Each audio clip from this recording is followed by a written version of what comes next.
Hello and welcome to the Gaggle, where we challenge and, if necessary, destroy media narratives. I'm George Szamuely. With me today, of course, is co-founder of the Gaggle, Peter Lavelle. So, Peter, the other day at the Verkhovna Rada in Kiev, President Zelensky announced finally in public his victory plan. And it's pretty much as we had expected. I mean, we've already been extensively covered in the media. We had already done a couple of podcasts about it, and then after that, he went to Brussels to hang out with his good friend Mark Rutte, who was taken over as Secretary General of NATO, and then again he spelled out all of the demands that he's making. The kind of the odd aspects of it is that essentially Zelensky is pretty much ruling out any kind of negotiations. I mean, that's he's staking out this position, and basically no one is gainsaying him. No one is saying, well, just go easy on this. Maybe we can talk about a peaceful outcome. He's just simply saying, no, these are our demands. And then, interestingly enough, he kind of blurted out something that he said before, which nobody had paid too much attention to, except, of course, Russia, which is, the nuclear option, that's still on the table.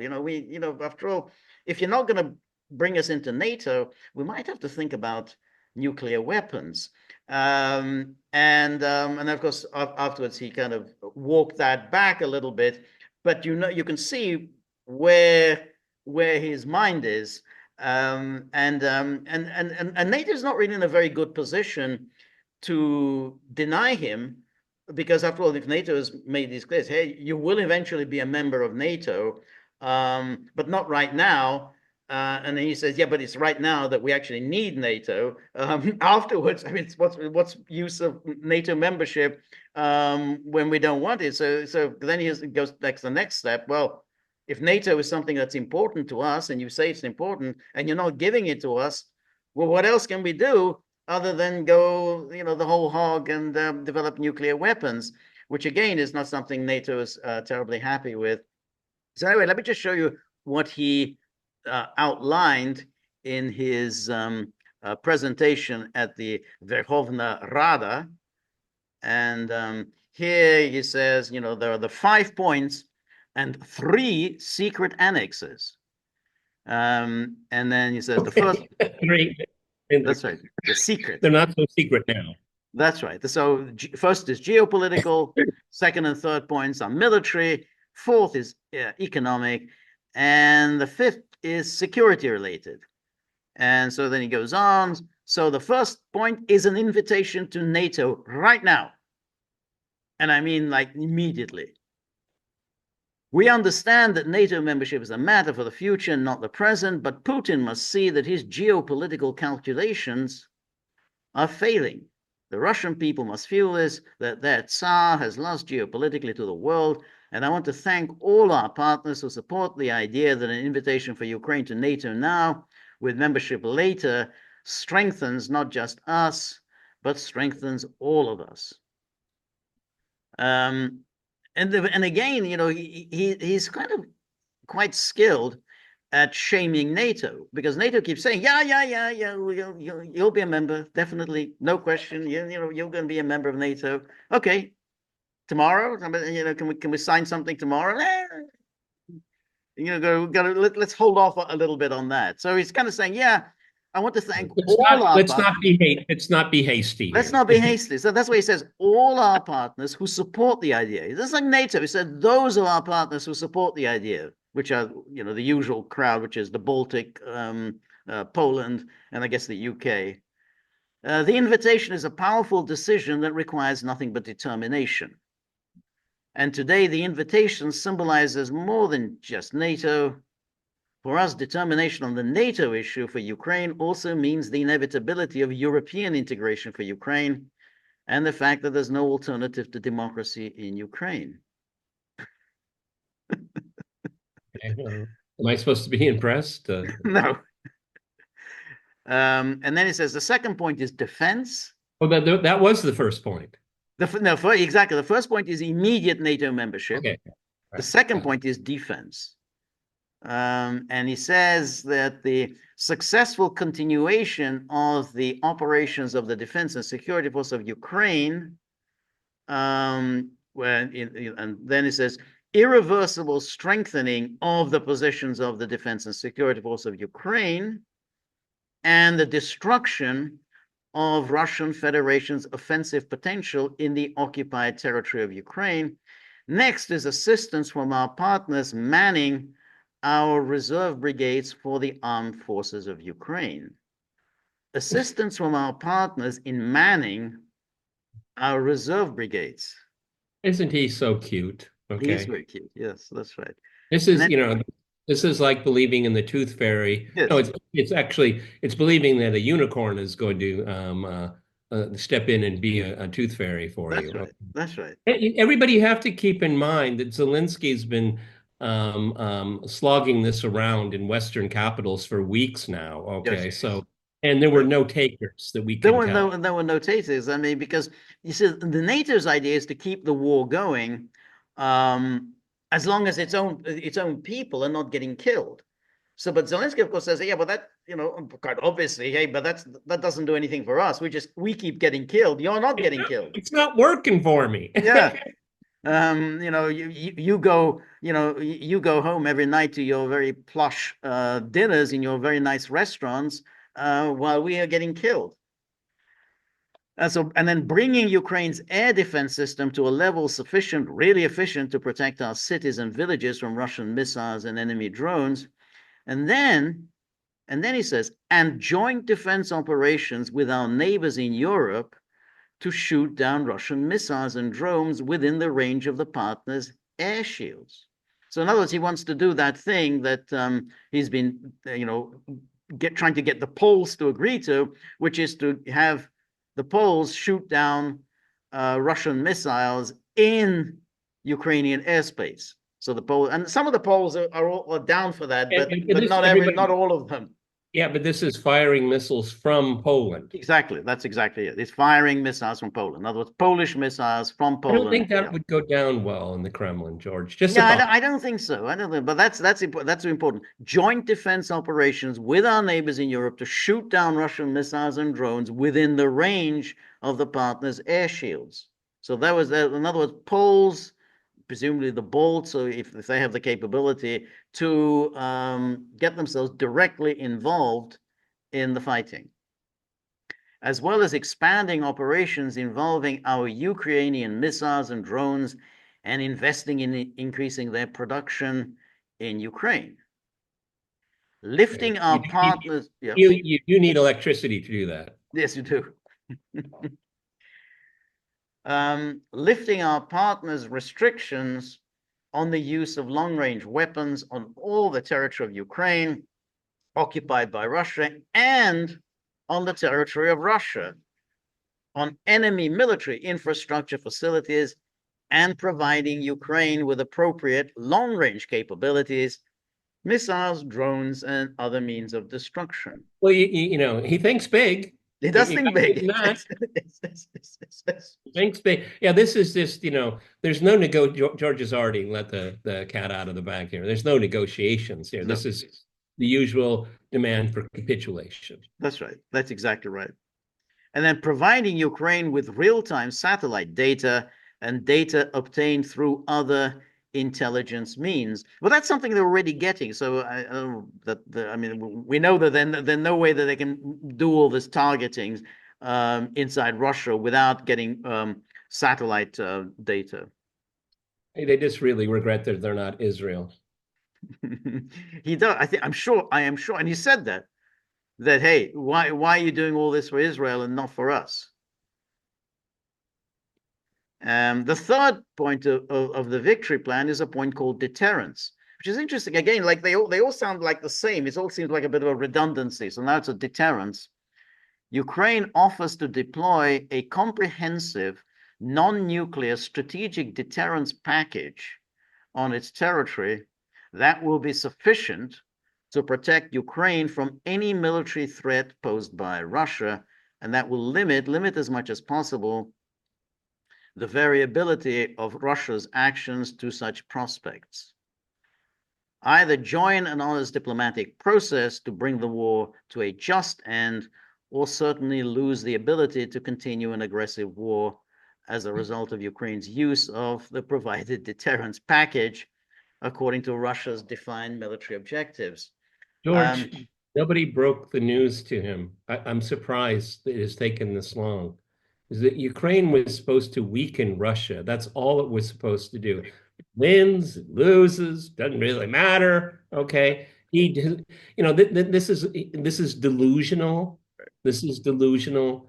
NATO isn't going to go do this. Okay, the cost would be way too high. It would easily expand the war. They don't want that. They like it just the way it is. Exactly. That's right. But what he's outlining is precisely what Russia said at the outset they were never going to accept. We're not going to accept, essentially, Ukraine becoming an aircraft carrier, a land-based aircraft carrier with all kinds of military hardware and missiles targeted at us. That was it. I mean, that was always the plan. That was always the NATO plan. And that's exactly what Russia said they would not accept. And the outcome of this, one way or another, George and I are not in the prediction business because people that do it don't look good. Ukraine will be demilitarized. So I don't know what all this verbiage is all about. Okay. It's a war of attrition. Right. That's that's right. But he intends to keep it going. He and I guess that one, we agree. We've always agreed on that point. That's right. Exactly. And then point 4.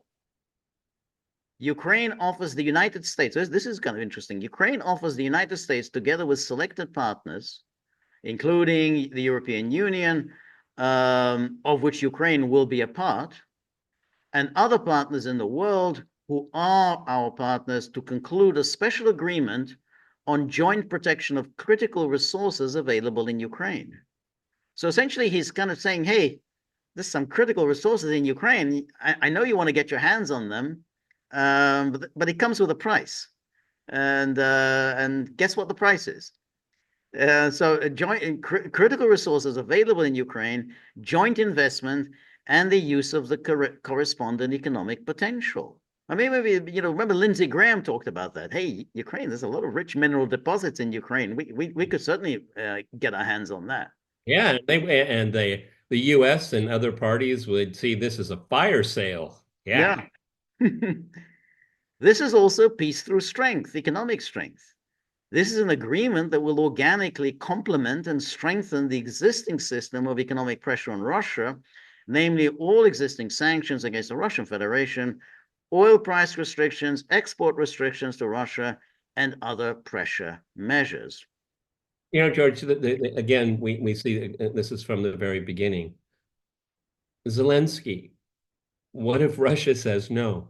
Right, no, that's right. But of course, his real hope is that this kind of spirals out of control, and that brings NATO into the war. That's his gamble. He wants to get NATO in this war, and that's what all of this is about. Like, he knows Russia will say no, but then he's over. Well, maybe something or other can happen, and then and that will trigger that NATO-Russia confrontation. And Russia's allies in the world must realize, know, and see that this regime has no economic future. And then we have a lot of countries. The BRICS confab is convening next week. It's already parts of it are going on. I see a lot of potential here. Right. And the 5th point is designed for the post-war period. After this war, Ukraine will have one of the most experienced and largest military contingents. This is very good. And these are people, real people, our warriors, who will have real experience of modern warfare, successful experience of using Western weapons, and diverse experience of interaction, of course, with our partners, with NATO troops. You could see where it's going with this. You need mercenaries because you're too fat and lazy to do any fighting yourselves. we're on hand to do your fighting for you. Again, the Americans will say, "Hey, this isn't a bad idea." Lindsey Graham and others say, "This isn't a bad Yeah, idea. We but can get these everybody, hardened soldiers, to do our fighting for us." I've been severely criticized in the past for saying this, but I'm going to say it again. Do you need better evidence that Zelensky, who is legally not even president anymore of the country, he's volunteering. He's not a victim. He's volunteering. Exactly. That's right. The Ukrainian experience should be used to strengthen the defense of the entire alliance and ensure security in Europe. All of this stuff has done is the reverse. Right. And then this is a worthy mission for our heroes. We envisage, if our partners agree, replacing certain military contingents of the United States armed forces stationed in Europe with Ukrainian units. Trump is obviously, this is a pitch for Trump. Trump, because he wants to cut back on American commitments in Europe. He says, well, yeah, you can take some of those Americans home because they're going to be replaced by Ukrainians. We're ready to do it. No one else is volunteering to replace the Americans. So it's like, yeah, we'll replace you. We'll be on hand to ready for whatever NATO needs of us. So the Germans are supposed to accept a Ukrainian occupation. I'm not sure that's going to work. I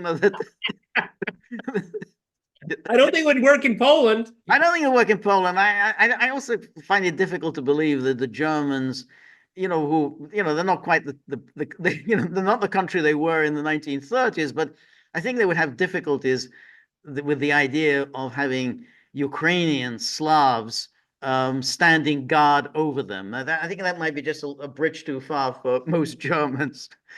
Well, in a different reality, in a different world, Stalin would think, yeah, okay, that might work. Yeah, but that was it worked in 1945. They had to take it. The Germans to be ruled over by Slavs. I think today would be a little difficult. So they can force the Russia, and I'm grateful to every partner. There are already many signals of support for this. They like this idea very much. I wonder who are the people like it. Okay. Thank you to everyone with whom we have discussed this perspective for the post-war period. I'm grateful, and then so it goes on. And then we hear the word negotiations from some of our partners. And the word justice is much less pronounced. So he's getting a little complaining here. Ukraine, as I've stressed many times, is open to diplomacy, but to honest diplomacy in a strong position. That's why we have the peace formula. It's a guarantee of negotiation. Well, that doesn't make any sense that if you were in a strong position, you wouldn't need a peace formula. So no, that's right. A 4-year-old can figure it out. Yeah. And that it's a guarantee of negotiations without forcing Ukraine into injustice. But I think it's trying to do the whole NATO thing. We're going to keep fighting and get more and more military hardware into Ukraine in order to put Ukraine in a stronger negotiating position. Of course, they've been doing this 2.5 years, and they're still not in any strong negotiating position. The victory plan will pave the way for this. The victory plan is a guarantee that the madmen in the Kremlin will lose the ability to continue the war. That's why a victory plan is a bridge to the implementation of the formula, to the implementation of the summit, and to honest diplomacy. So very, very bold thing. And then he says, there's no diplomacy here, George. No, of course there's no diplomacy. No, and then he says, we are at war with Russia. This is our enemy. We are at war with them on the battlefield, in international relations, in the economy, in the information sphere, and in people's heart. They are the enemy. There are no enemies in Ukraine. So again, it just reinforces that basically there's nothing. I mean, there's no talk at all of any kind of negotiated outcome. And then here's a story in the Kiev Post, which says Zelensky says he told Trump that either Ukraine will join NATO or pursue nuclear weapons. And so then it says, the story says, President Zelensky said on October the 17th that he told Republican presidential nominee Donald Trump in their meeting in September that Ukraine needs to be a part of NATO or it would pursue nuclear capabilities to protect itself. Well, where I come from, that's called blackmail. But anyway, it does. Zelensky was speaking from Brussels, where he presented the victory plan to EU leaders. And so he says, either Ukraine will have nuclear weapons, which will serve as protection, or it must be part of some kind of alliance. Apart from NATO, we do not know of such an effective alliance. And then Zelensky said that he had told Trump, and then he says, I believe Trump heard me and said it was a fair argument. Trump is very good at just simply essentially saying, being very non-committal, which is, it sounds like it's a fair argument. He says, okay, well, it's an argument. I find it difficult to believe that any American leader will accept the notion of Ukraine developing nuclear weapons. I think that might well be just a little bit difficult for America to accept. Well, I think Ukraine's other neighbors would be very nervous. Yeah, I think Ukraine's other neighbors would have difficulties. Yeah. And considering the level of corruption that has only gotten much, much worse. Right. How much does a deliverable nuclear weapon cost? Well, let's talk. And then Zelensky also invoked the Budapest Memorandum, in which Ukraine agreed in 1994 to give up its nuclear arsenal in exchange for security guarantees from Russia, the US, and the UK. We've talked about this many times. That's not what the Budapest Memorandum was about. So there was no exchange. There was no quid pro quo. There was nothing like that. It's a memorandum of intent. It's not a treaty. There's no obligation to it. No, that's the point. There was no obligation. I mean, of course, they say we recognize the national sovereignty and territorial integrity of Ukraine. That's just simply boilerplate. Yeah, of course. Yeah, we recognize it, but it doesn't say we intend to enforce this agreement. We intend to fight for Ukraine's borders. There was nothing, no word like that there. The issue was that Ukraine was the missiles, the Soviet missiles that were based in Ukraine had to be shipped to Russia. But at no point did Ukraine have a nuclear arsenal. I mean, we said this over time. It's like saying Italy has a nuclear arsenal, Belgium has a nuclear arsenal, or Turkey has a nuclear arsenal. There are many countries in Europe where American missiles are stationed, nuclear missiles are stationed. But that doesn't mean that Italy or Turkey or Belgium are nuclear powers and that they have a nuclear arsenal. They're under American command, just like these were under Soviet command. The agreement resulted in Ukraine losing its nuclear shield, Zelensky argued, while other powers that have maintained their nuclear arsenal have not suffered from a full-scale war. Notice how he's kind of using this kind of argument about, other powers that maintain their nuclear arsenal have not suffered. I mean, I don't know who he's referring to. Is he referring to what, the North Korea? I mean, I don't know who is this other powers who maintain their nuclear arsenal and have not suffered from a full-scale war. I mean, the obvious power that comes to mind is North Korea, and we've talked about that. Say, yeah, North Korea did a very sensible thing. Yeah, well, I mean, because it has nuclear weapons, it hasn't had to go to war. Right. Right. But that's right. But the point here is that Ukraine's problem is that its neighbors will not accept Ukraine's having nuclear weapons. And now, when he said this at that meeting, the Munich Security Conference, which was just a few days before the start of the so-called SMO, he kind of sealed his fate. I mean, we don't know what the Russian leaders were thinking, but once he started talking along those lines, that we're going to develop nuclear weapons, that kind of, made the decision to go to war, a certainty, because it happened just a few days after he said this at the Munich Security Conference. Let's be clear, everyone. If Ukraine is working towards developing a deliverable nuclear weapon and the Russians find out about it, 15 minutes later, right, it will be over. Okay? Right. There's no ifs or buts about that. No, that's right. And then now it says Zelensky walks back earlier comments on Ukraine's possible plan. Yeah, so that's what he did, was he pulled the flag up, the flagpole, to see if anybody would salute.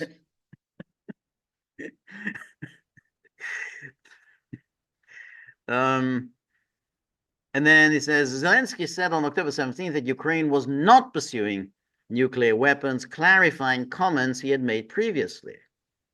Earlier in the day, Zelensky said that he had told Republican presidential nominee Donald Trump in their meeting in September that Ukraine needs to be a part of NATO or it would pursue nuclear capabilities to protect itself. In a press conference with NATO Secretary General Mark Rutte, Zelensky walked back the comments and said explicitly that Ukraine was not seeking nuclear weapons. We never spoke about that. We are preparing to create nuclear weapons or something like this. We'll take a look at that press conference in a bit. And then Zelensky chided the reporter for asking about the earlier comments and said they were made to describe how the Budapest Memorandum had failed to provide Ukraine with an effective security umbrella. And then under the 1994 Ukraine against so again, and then Zelensky emphasized that given the failure of the Budapest Memorandum, Ukraine has no other option for effective security besides joining NATO. But we don't do nuclear weapons, he emphasized, adding that he would ask for such a narrative not to be propagated. I mean, obviously his advisors told him, or his handlers, his American handlers told him, you don't want to go there. That's not, that's not going to do your cause much good if you start threatening to develop nuclear weapons. Following Zelensky comments, Rutte reiterated that Ukraine will become a NATO member, but did not specify a timetable for when it would join, which naturally annoyed Zelensky. So here was this, was that this is Zelensky at the meeting with Rutte in Brussels, and I was going to find where the issue of the nuclear weapons that came up, and then so we have so this is the question. I think this is the question from the BBC. Do you think that if I could ask President Zelensky, you said that your victory plan depends not on Russia, but on the will of your partners. Do you think the will is there? Because if we look at two of your key objectives, membership of NATO, that doesn't look like it's going to happen anytime soon. And if we look at your desire for to have West supplied long-range weapons being used to hit targets in Russia, they've been debating that for months, no progress. And then Zelensky says, this isn't the first time I hear such a question.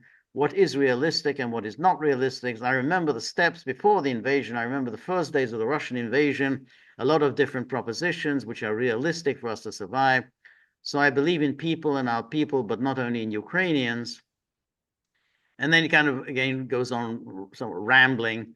The strongest weapon we have at the very beginning of the war in Ukraine was our people. I think this is a strategic weapon, but we lose them. He sounds a little like Kamala Harris. With the, I grew up a middle-class kid. But if your strongest weapon was your people, why have you sacrificed so many of them? Yeah, exactly. And then it's a big tragedy for us really to lose our people, and that's why I believe in our people and in the unity of Ukraine. If we will not lose unity in Ukraine, we will prevail, I'm sure 100%, and it also depends on the unity of our partners. It really depends because the morality of people, in a long war, it's understandable. All our feelings are understandable. I don't want to go further on this question, but I think you understand the strength of Ukraine. It's really not about this kind of or that kind of weapon, depending on the will, and if our partners will not lose their unity. See, this has nothing to do with geopolitics, everyone. This is just well, it's kind of moral blackmail. I mean, that's moral blackmail. Right. And then Mark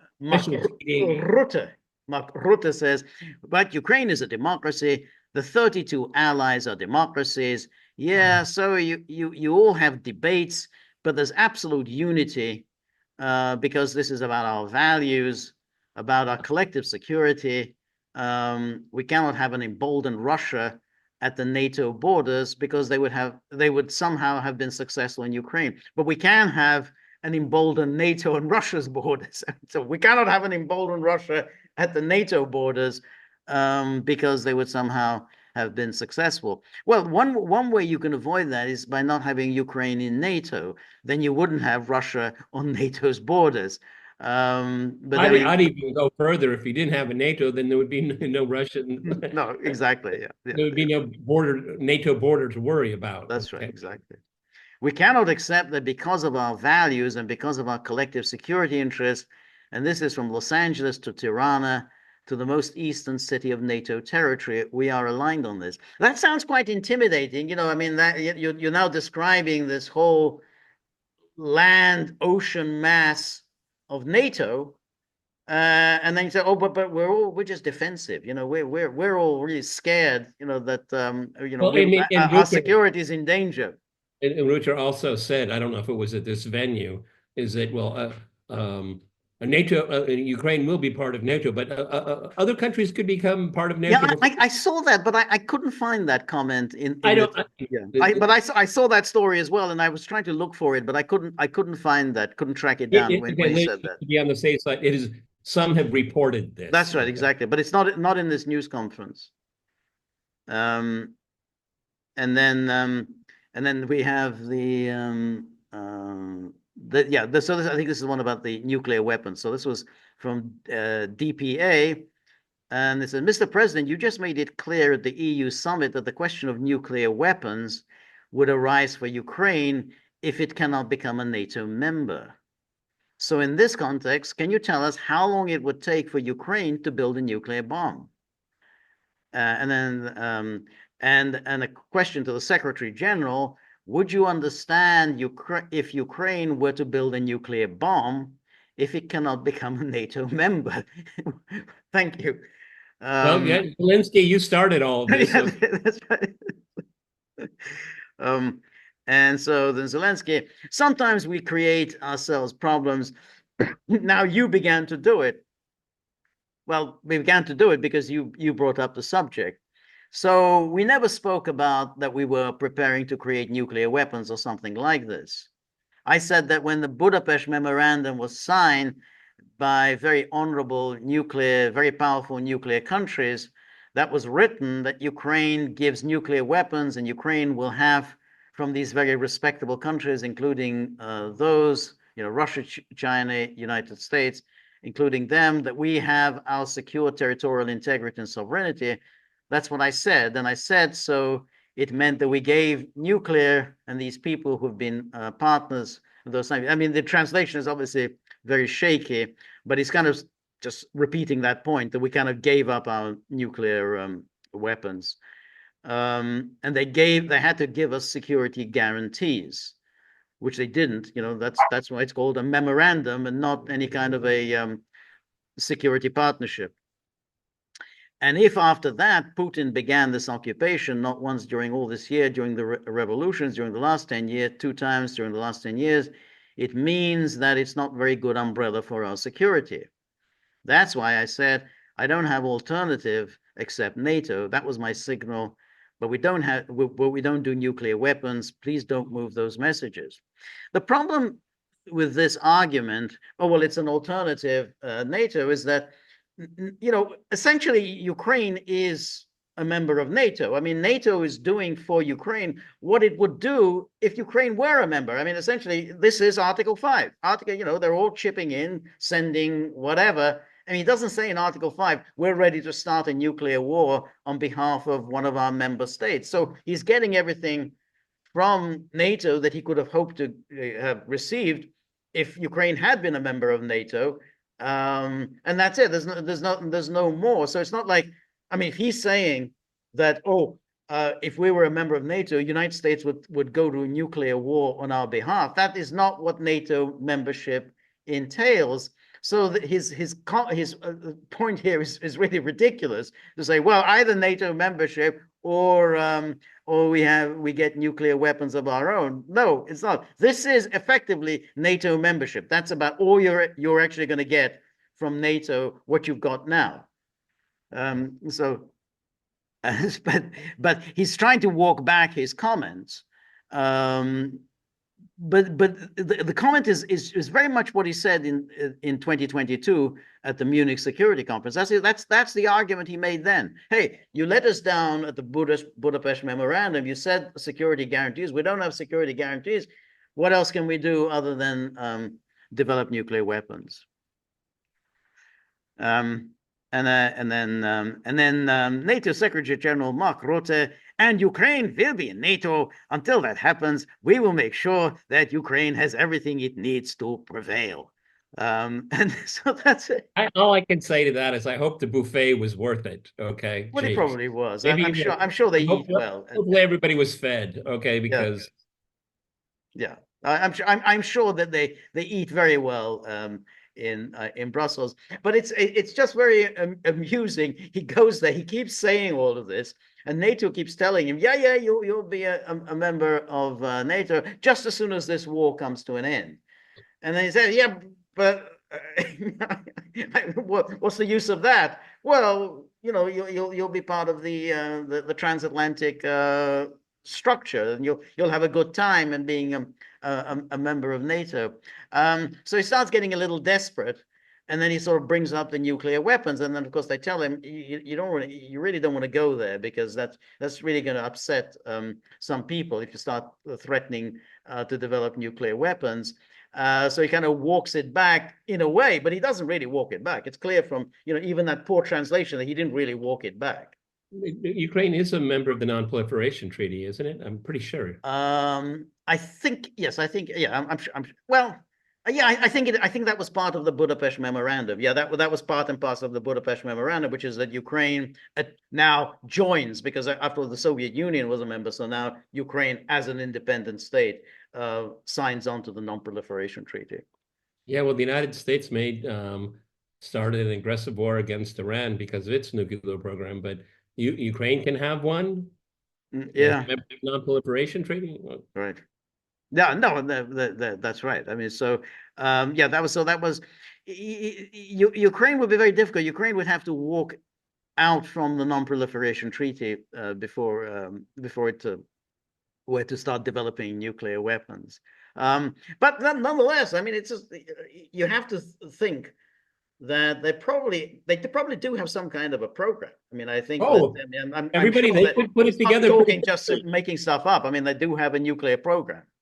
With Western help, they could put it together pretty quickly. I have no doubt about it. Okay, I mean, these are maybe gentlemen and women that are closer to my age and George's age, Soviet educated. Okay, they knew they had a very extensive nuclear program, no doubt. Yeah, no, that's right. So, but anyway, Biden is today in Berlin, and doubtless he will be briefed on the victory plan, and that's that's where it's final there. But ultimately, as with everything else, nothing's going to happen until after the U.S. election, or at least after it's decided who the next president will be. So that's not going to be decided immediately on election night, or even on the days after the election night. But at some point, it will be decided who the next president is. Yeah, well, it's all interesting. I mean, this is what I'm sorry. This whole thing was kind of banal because it's absurd. Did Zelensky talk about ending the war? No. On the contrary, he said, no, this is the plan to continue the war until victory.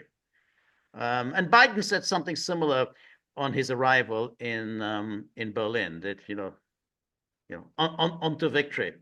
But of course, it doesn't really matter too much now what Biden says.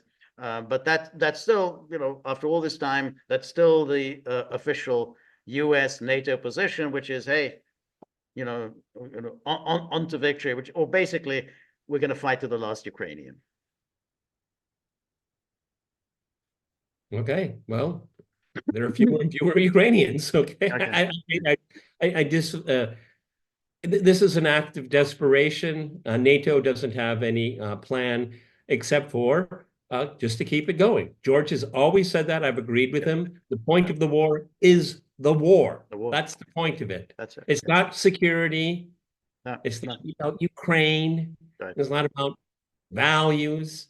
Absolutely. Which is Keeping why, it, no, keep it going. that's right. Which is why you've never really spelled out what your strategic objectives are. Why are you doing all of this in Ukraine? What because then you would have to spell out what you would settle for. But they've always avoided spelling out what they would settle for. And so that's why, well, nothing about Ukraine without Ukraine. Whatever Ukraine wants. That's kind of an idiotic thing to argue, because you're the one who's getting involved in this. You can't just simply say, well, I don't know, we don't have any strategic objectives. Whatever Ukraine wants us is our strategic objective, but that's their position. Not unlike what they have in the case of Israel also, what is your ultimate objective here? Well, whatever Israel wants. I mean, that's our objective. Oh, goodness. That's why we live in such an unsafe world, people. That's right. Yeah. These people don't think in terms of geopolitics, okay? They think about, well, let's just keep it going and we'll figure it out. That's Okay, right. that's basically where we are. We'll just try to figure it out. We'll just They'll keep figure going. it out. Yeah. All right, pretty pathetic. Everybody, it's all pathetic. And anyway, if you really, really want to go to a party and no one wants to invite you, why do you want to go to the party? Okay. Okay, if you don't go where you're not invited, okay? The thing is that Zelensky is a prisoner. He's a prisoner of Washington, of London, of Brussels, and neo-Nazis. He's stuck. He is stuck in a big, big way. Okay, because if Zelensky gets lost in the shuffle, well, Washington, London, and Brussels not going to really care one way or another. Okay, he was a good stand-in. Okay, we'll give him that. Okay. No, that's exactly right. I think if Zelensky tried to make serious moves to bring this war to an end, he would be overthrown. He would be overthrown domestically and internationally. They would move to get him out. Somehow there was no way that he could survive if he started doing any kind of back channel negotiations with Moscow. Wouldn't want to be him. No. All right, everybody. This is our wrap for today. It's Friday. The NATO saga will continue if you like it or not. Okay. Yes. And it's really quite interesting through all of this. Nobody's asked what the Russians think. Okay. No, that's right. No. It's obvious. All right, everybody, we're going to wrap this up here. This is The Gaggle with Peter and George. We're on Locals, so please go to thegaggle.locals.com. We'll reconvene for our kind of mega wrap on Sunday after the wrap on Friday. And then we'll do a live stream on Monday. Exactly. So live stream Monday, 10 a.m. Eastern time. And then on Tuesday, I do my solo, 3 p.m. Eastern time. Please join us for both. And in the meantime, we're going to address the very problematic and very difficult tip jar situation, which these savage hounds are letting us know that it is simply unacceptable. Check. Exactly. So if you have a few bob in your pocket, if you have a few bob stuck behind the cushions on the sofa, whatever, anywhere where you can't, you've lost track of them, dunk them in the tip jar. That might put them into a more hospitable mood. We're very grateful for all of your help, friendship, and support.